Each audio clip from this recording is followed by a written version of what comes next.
আর সকালের বড় খবর সকালের লাটেস্ট অপডেট সমুদ্র ভিতরে ডঙ্গা জীবন যুদ্ধর চালিছি সংঘর্ষ ভয়ঙ্কর পরিস্থিতি এভଳି ଏକ ସଂଘର୍ଷମୟ ପରିସ୍ଥିତିରେ ଉଦ୍ଧାର ହେଲେ 6 ଜୀବନ୍ତ ଅବସ୍ଥାରେ ମତ୍ସ୍ୟପ୍ରାଣୀ। ଏମିତି ଏକ ଅଭାବନୀୟ ଘଟଣା ଘଟିଯାଇଛି ଗତକାଲି ପୁରୀ ଜିଲ୍ଲା ଅସ୍ତରଙ୍ଗ ଦେବୀ ମୁହାଣରେ। ତେବେ ଚାଲନ୍ତୁ ଜାଣିବା ବିସ୍ତୃତ ସୂଚନା। ଦେବୀ ମୁହାଣରେ ବଡ଼ ଧରଣର ଅଘଟଣ। ମାଛ ଧରିବାକୁ ଯାଇଥିବା ମତ୍ସ୍ୟଜୀବୀଙ୍କ ବୋଟ୍ ବୁଡ଼ିଲା।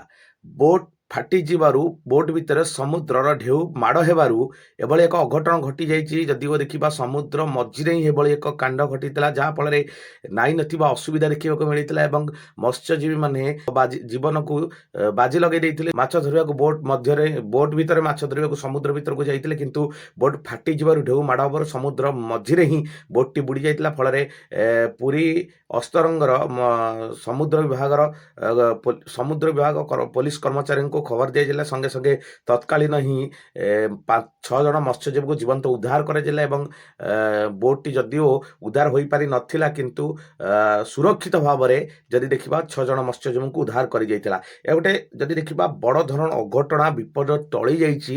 ସାମାନ୍ୟ କ୍ଷୟକ୍ଷତି ଯଦିଓ ହୋଇଛି, ନିଜ ଜୀବନ ବଞ୍ଚି ପାରିଛନ୍ତି, ଫେରି ପାଇଛନ୍ତି ମତ୍ସ୍ୟଜୀବୀମାନେ। ସମ୍ପୂର୍ଣ୍ଣ ଭାବରେ ଲିଖିତ ଆକାରରେ ପ୍ରଶାସନକୁ ଅନୁରୋଧ କରିଛନ୍ତି କି ସେମାନଙ୍କର କ୍ଷୟକ୍ଷତିର ସାହାଯ୍ୟ ବା ଭରଣ ପୋଷଣ ଦେବାକୁ। ଯାହା ସକାଳର ଲାଟେଷ୍ଟ ଅପଡେଟ୍, ସକାଳର ବଡ଼ ଖବର।